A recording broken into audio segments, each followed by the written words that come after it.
Ciao from Pietro. Ciao from the limited edition. We are live from the UK. We are the limited edition. We promote independent watchmakers. And every time with these live broadcasts, we try to bring over one very interesting, very inspiring watchmaker. Today is no exception, as we have Mr. Miguel Ribas from Ophion. And we have two special hosts as well. One is our editor, Johnny McElherron, and one is Amr Sindl, the Horophile, if you are familiar with the Instagram community. A friend of the limited edition as well, with whom we love sharing and exchanging in whatever regards independent watchmaking and watchmaking in general. So without any further ado, I'm going to present you our guests today. Here they are. How are you, gents? Very good. Hey, Pietro. Hey, Miguel. Hello. Johnny, good to see you guys again.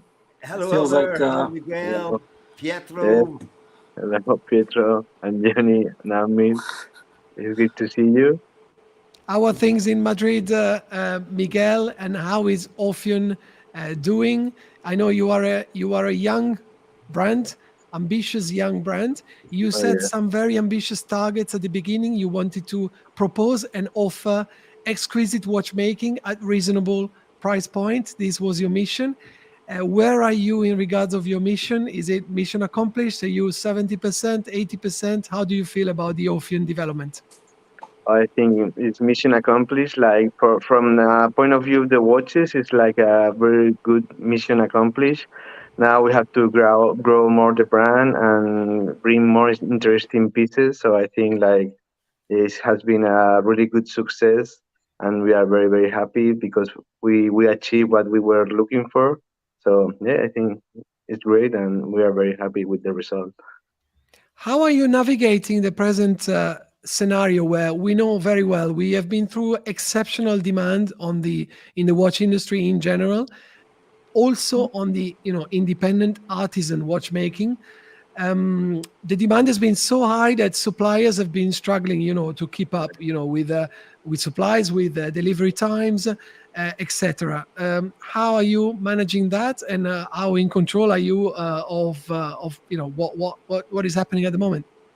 Yeah, I think like always, like the production part of the process is the most complicated part because all the supplier like this past year has been so with so high demand that they couldn't supply on time, but you have to keep pushing and keep asking. So at the end, if you want to have the components as you wanted, is what you have to do. So yeah, it's always take a little bit of time, but it's at the end you have to do it perfect. So if you have to manage at ECTs, so it's the most difficult part of the process. Yeah. Absolutely. So for those that haven't met or seen Miguel before, Miguel obviously in charge and owner of Ophion timepieces. And we had the pleasure with our friends Johnny and with Amr in particular to develop a special project with Ophion that was called the Velo 786 Gilt Spectre. And Amr, I'm gonna get you involved. We managed to launch. We managed to supply as well, to deliver all these pieces, and it was a great experience. Yeah, and I think for those who are very patient, it was definitely worth the wait.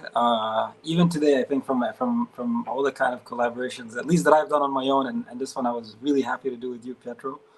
Honestly, until today, it's been over a year now since we announced it, about a year since people started getting their watches, and still every time I see somebody posting it or something, it it hits a few chords. No, honestly, it was an amazing project. I think we really didn't. Again, we keep saying this all the time, and it's not about being humble or anything, but we really didn't expect such a amazing feedback. It's one of those, Amr, where it still really very much puts a smile on your face every time you look at it. Some timepieces have that kind of wow factor. Yeah, absolutely. And you know what, Pietro, I always liked Ophion's work. I've been a big fan for a long time.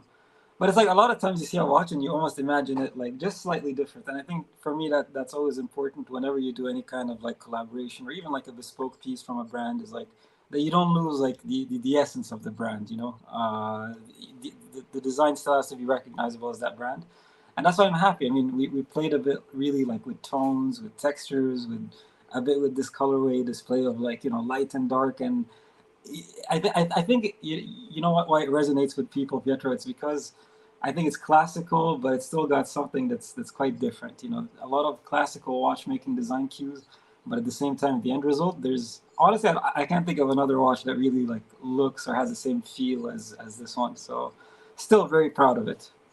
It feels like we were kind of toying and playing with the challenge that Miguel has set for himself to actually add some auto-horlogerie elements to actually affordable independent watchmaking. And in fact, you know, the number of details that we kind of managed to put together in that piece still stand out.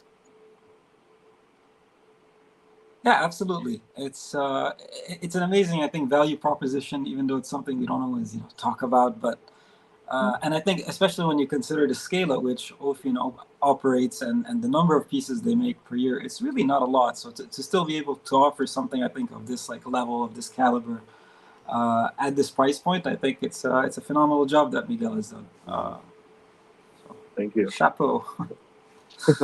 Thank you Johnny, very much. Johnny, I was going to, of course, involve you in the conversation. Johnny, editor of the limited edition and a big lover of independent watchmaking. I always say, without Johnny, I don't even know when I would have discovered about independent watchmaking. Johnny, what is to put things in perspective, what is the relevance of a brand like Ophion at a moment in time where independent watchmaking is often associated with absolutely, you know, crazy prices and inaccessible sometimes items? This actually hits the nail on the head, really, when it comes to.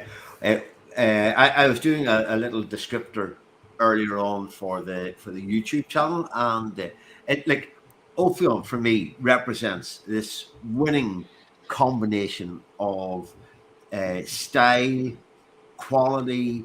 There's a very individual aesthetic that is so recognizable, and also the quality and affordability, accessibility. So it's a winning combination, in my view, that just sometimes something comes along and it's just its time, and I think that's what we're seeing with Ophion. That it is, because it has been a success, Miguel. Every piece that has been released, hopefully Miguel will be back to us here, but every piece that has been released has been has sold out virtually. Starting off with the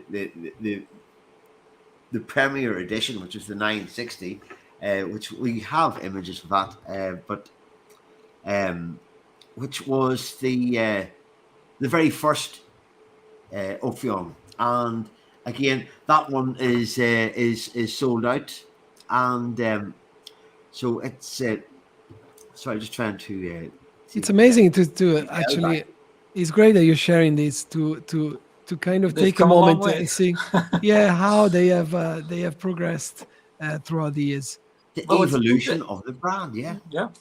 And I think what's interesting is that you can already see from here there's like a slight like architectural almost direction with the dial. It's something super simple, but at the same time the indexes are kind of, you know, applied but almost exaggerated, but at the same time it's super balanced with the print. That's more so you can see they have a slightly different aesthetic sensibility, even if it's actually pretty classical watchmaking.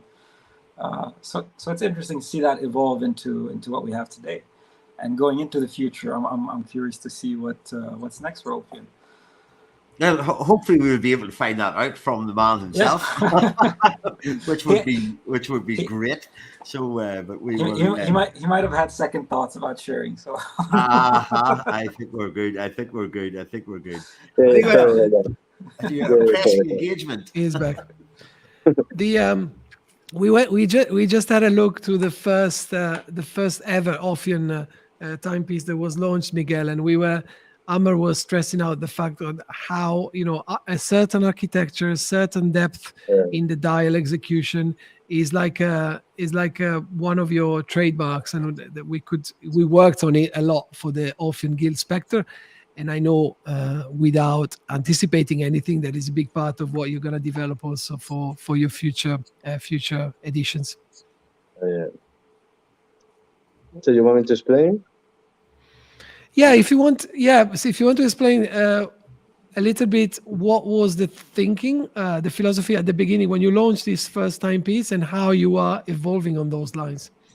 Because when we are designing the watches, we always want to have like a very simple design, but that is very elaborate in all the details. So even this three-dimensional on the dial, like having different layers and different texture and element, it was give like every time you look at the watch, you find something new that brings you a smile to your face, because you can find new details and new complex elements, and that's why one of the key elements of the design in Ophion, because it's like at first you think, oh, it's like a regular watch, but every time you look at it, you find something new and something interesting, and that's what keep the watch relevant, because you find something new every time you wear it. So that's something very important to us that we try to apply to all the watches that we do.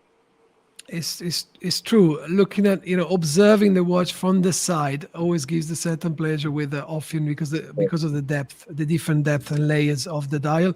And Amr, it is something that we have worked on with the launch of the Gilt Spectre. Again, that was a 40 pieces limited edition. We have played with the chapter ring. We have played with the applied numerals, that in those cases were gold.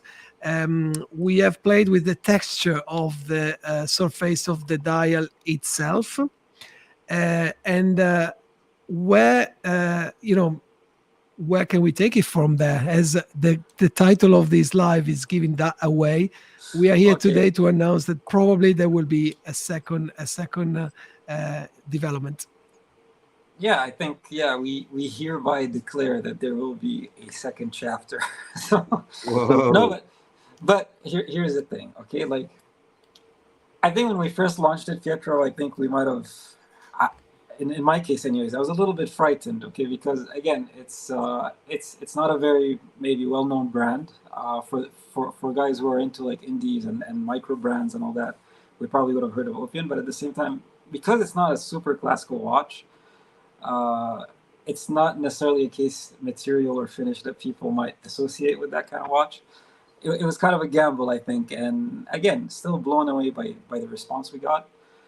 And I think while maybe even 15 minutes before the launch, I was worried about 40 watches being too much. Within the few minutes after, we realized it wasn't nearly close enough. And one thing that kind of got to me was like a lot of people felt that maybe it was done on purpose, that we're just trying to create a kind of hype or something, but it really wasn't the case. I mean, like you, Pietro, we both have friends on our side, collectors we know, and some of them got on board early, and that's the way it is, right? But this time, so there are a couple of things to keep in mind. We gave plenty of notice as well, because we did, but people. But you know how it is, Pietro. Often, people only jump on board once there's enough echo in the chamber, so to speak. At first it's like, okay, it could be interesting, but once it's almost like a feeding frenzy situation, then people like. And until today, honestly, even a lot of friends that I shared with, privately, like on WhatsApp groups and all that, till today they come back, oh, I regret, I should have gotten it. Like. Can we remind that initially we wanted to make 10 or maybe 20 pieces? Yeah, that's very true. Because again, like I think Pietro and I are both share humility, and we don't think we're big shots or anything. We just do what we love. But it's true. Originally, we wanted to do like 20 or 25 pieces maximum. But at the same time, I mean, it was more than just changing colors. We were working with a new case material and a finish that's never been done by Ophion. So there is like a minimum if you want to keep things, sort of accessible as is within the brand's philosophy. We had to do a minimum of 40. So I think Pietro and I both took a deep breath and like, okay, let's do it. We'll cross that bridge when we get there. And I now realize, honestly, it's such a strong design. I think it would be a shame if the story stopped there, right? Because I think we all created together something really beautiful, really outstanding, like nothing else out there. And I think at the same time, there are so many ingredients in here that can be revisited without changing too much of the essence of the watch again. That I think it's worth going for it. So here we are today. So there will be there will be a chapter 2. There will be a second edition of the Ophion Gilt Spectre, let's say, that will come at one point, hopefully soon. Yeah. Yeah. So we don't want to give you guys any false promises, so we're not giving you any dates today. But it's been in the pipeline for a while now. But we're comfortable enough that we feel we can at least let you know that there will be a follow-up. And listen, we don't want to give too many details, but I think just to hit it off, I think I should say this. If you like the Gilt Spectre, I think you're going to like this. And if you own a Gilt Spectre, I think you'll like it enough and you'll find it different enough that you could see the two coexisting together. But they're clearly siblings from the same from the same parents. So. If I could ask, guys, how does the process how does it evolve from the idea through to the finished article? So what happens? Amr, do you have a design input? Do you consult with Pietro and Miguel to get a concept, a vision together, and then how does that all gel together and become the final product? Pietro, you want to go ahead? Yeah, no, Johnny. Okay, let's. It's exactly as you anticipated, Johnny. Yes, I've always admired Amr for the sense of aesthetics, for the understanding of the all what goes behind engineering and vision and developing a timepiece. I have followed some projects of unique pieces or limited editions that Amr has been involved with.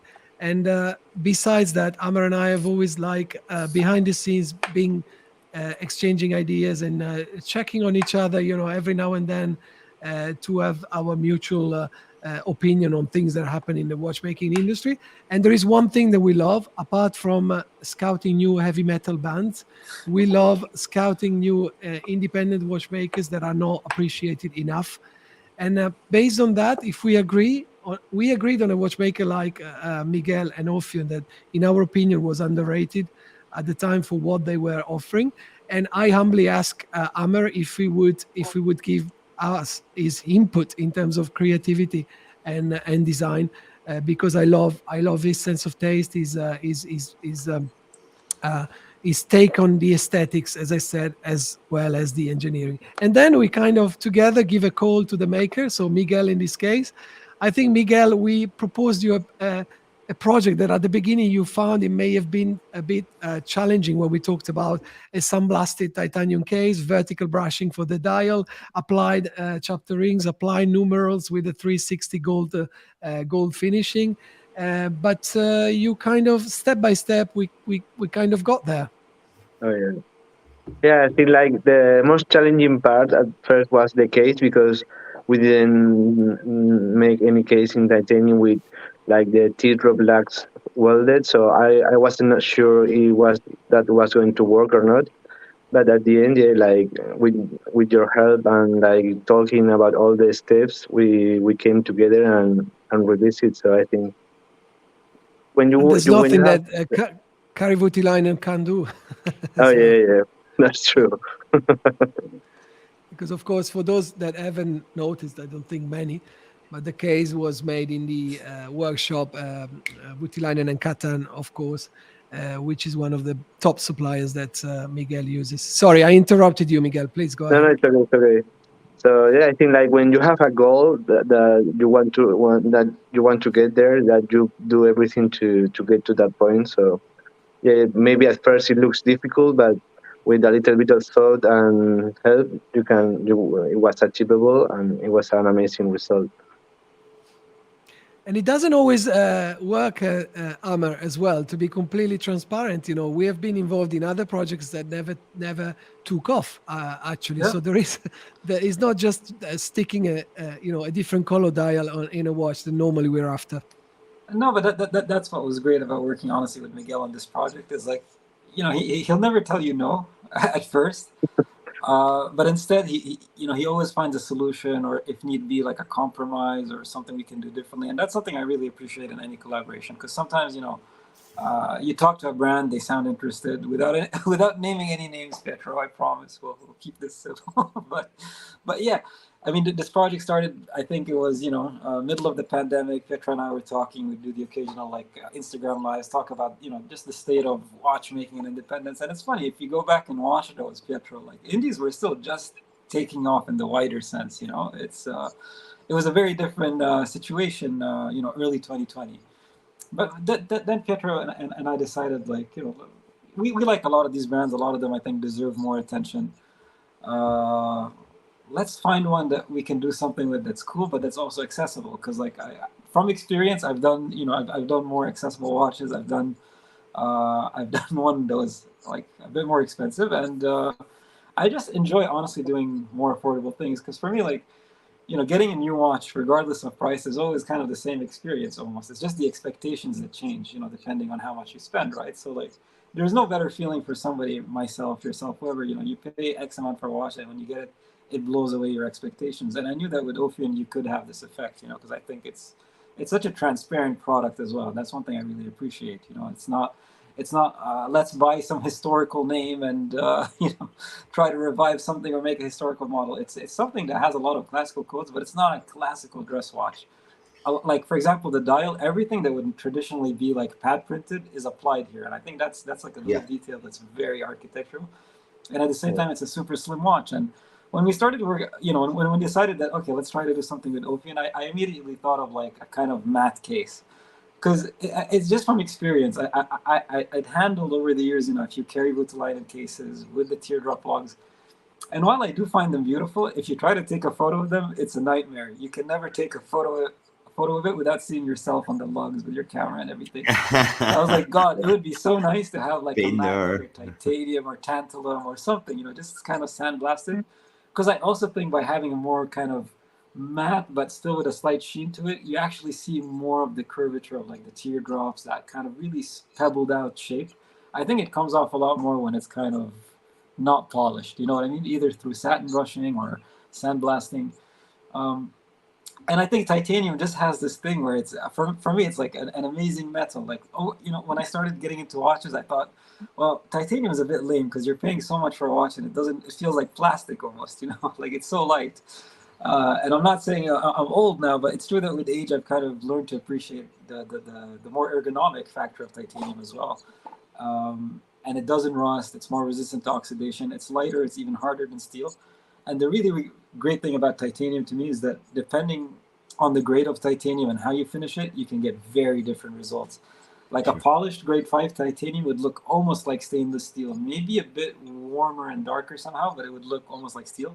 Then as soon as you give it this kind of sandblasted finish, it turns into this almost light gray tone. And I really, really love that. I think it gives a lot more space than by having a kind of matte case. The dial kind of becomes this place where you can play with light, So it was important to have this kind of balance between, kind of almost monolithic case and then a more animated dial.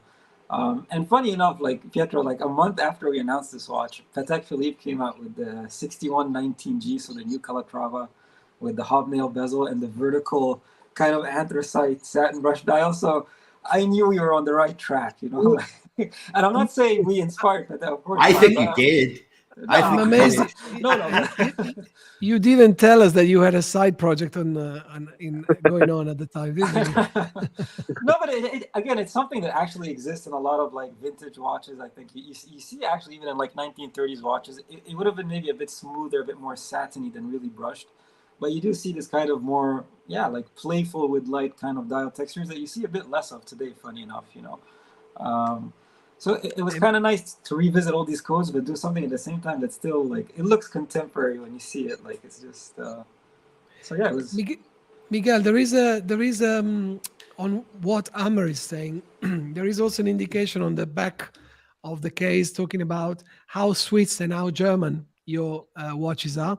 So there's an obligatory mention to your suppliers because they really give you the flexibility to do things on demand, like it has been, following Amr, creative input and our collaboration. So shall we spend a word about the suppliers you use without obviously giving too much away? But what can you tell us about your cooperation with them? Yeah, we use different suppliers, because we wanted to control each part of the final product. It was very important to do using different suppliers. So we use the one you mentioned, like the workshop of Butulainen for the case, that is Switzerland. Like the hands are Switzerland, also from Estima, and then the dial is from Germany, is from Candaux. And the movement is from Switzerland that we do with MBHV and Soprod. So yeah, they really help us to bring all our ideas to life. So I want to really thank all our suppliers because they are very helpful. We are very happy to work with them.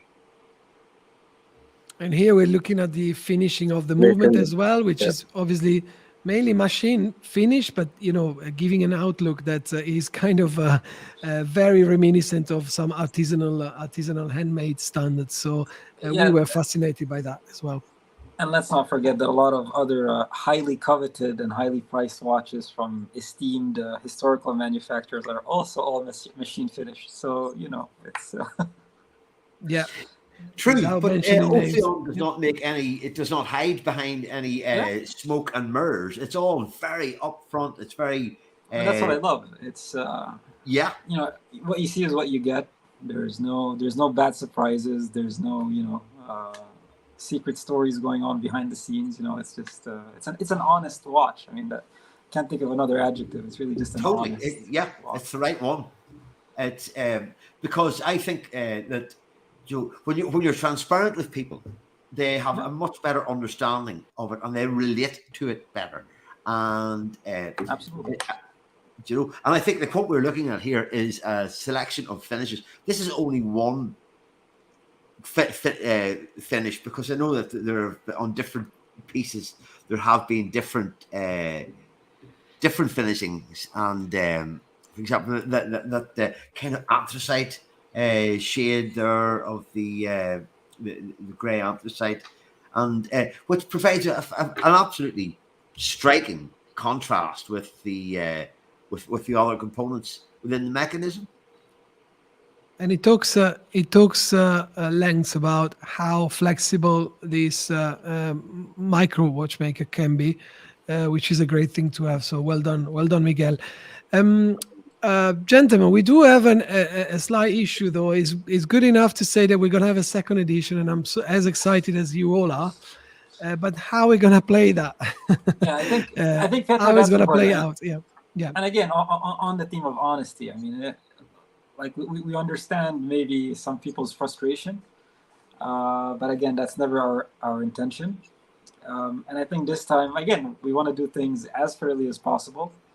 And I think, Pietro, you and I talked at length about what would be the best approach, and I think you came up with a pretty good solution, so I'll let you share. Yeah, so the situation we were in with the Ophion Gilt Spectre, despite we gave some notice, and I don't mind, for the sake of our collectors, where we can give some pre-information to give people the time to understand, to educate themselves, to enjoy also the time of the research without being pushed to just get out the credit cards at a certain time of night, because otherwise something will get sold out fairly quickly. So we will tease, we will pre-inform the owners of the 40 pieces that were sold for the first edition. We will inform, here we go, we will inform members of the waiting list. So those that have asked to put their name in the waiting list, and we have like 80 people only on that list. And then we will also put it on the market for those potential new owners that would like, if they want to, obviously acquire a piece. So solution we came up with is that we will allocate 30% of the quantity that will be produced to the waiting list. So to those that couldn't, unfortunately, get the piece in the first place. And they will be pre-informed, and they will be just reached by us, by my team, asking whether you still have an interest, and you will be allowed to see the piece, and first to express your interest, and then to see the piece before the launch. Same with the owners. There will be a 30% of the full quantity that will be allocated to owners for them, in case they are hoping to build a small collection. We will give that opportunity as well, and we will give also a preview of the piece as well. And the way we're going to do it, I just had an idea now, Amr, Miguel, Johnny, we could even do it in the form of a Zoom call, of a private Zoom call, where we can show the project first to those that have either on the waiting list or have are owning one of the first editions. Anyway, we'll discuss about that. But then there will be a 40% of the pieces that, no matter what, will be put on the market for new potential owners, in case anyone will like the watch, which we'll see. We yet don't have a date for the launch. And we'll we don't come know how up many. with that, and we don't know how many. We can kind of say that we put pressure on Miguel to try to be on a number that could be superior to 40 pieces. No, Miguel? Oh yeah. So we've made provisions for titanium cases, basically, which is the most important thing. No? Mm-hmm. At the same time, it's not going to be many more than 40. So we're just trying to stretch it a bit, but yeah. Because I think already 40 pieces for a brand at the scale of Ophion, that's actually quite a big quantity, on their production schedule, and they have a lot of orders to fulfill as it is. So sure, we don't want to add too much pressure on them in case anybody who's ordered another Ophion expects delivery anytime soon. We're not gonna hamper that for you. But yeah, definitely. I mean, Miguel, I don't know if it's a number you'd like to share, but I'm very curious, because I'm sure you told me this and I'm sure I forgot. But today, how many watches a year would you say Ophion makes approximately, like within a range? Like around 400, something like that. Yeah, so there you go. So like something like the Gilt Spectre was like 10, maybe 12, 15% of a whole year's production for a small brand like Ophion. That's really a lot of like added pressure to work with. So we really appreciate Miguel's and his team's continued dedication, and we're not the easiest people to work with either. Sometimes we can be very picky about certain elements, but it's always for a good net result, right? Yeah, of course. Absolutely. And for those that are connecting now, and thank you for your messages. Thanks, Johnny, for projecting those messages as well. We are live with Miguel Ribas from Ophion. We are live with Amr Sindl from Switzerland, the Horophile, and Johnny, our editor. We are discussing about the next launch now that has been officially announced, of the second Ophion Gilt Spectre, which is a collaboration. It won't be called Gilt Spectre. Yes. I was going to put that big question mark as well. There will be a new name as well. This is The Empire Strikes Back, so it has its own aura, let's say. Absolutely. And Johnny, if you want to pick up on some of the messages we're seeing here. That's Thomas, Dr. Thomas Blechtel in Germany, Watches and Words, fantastic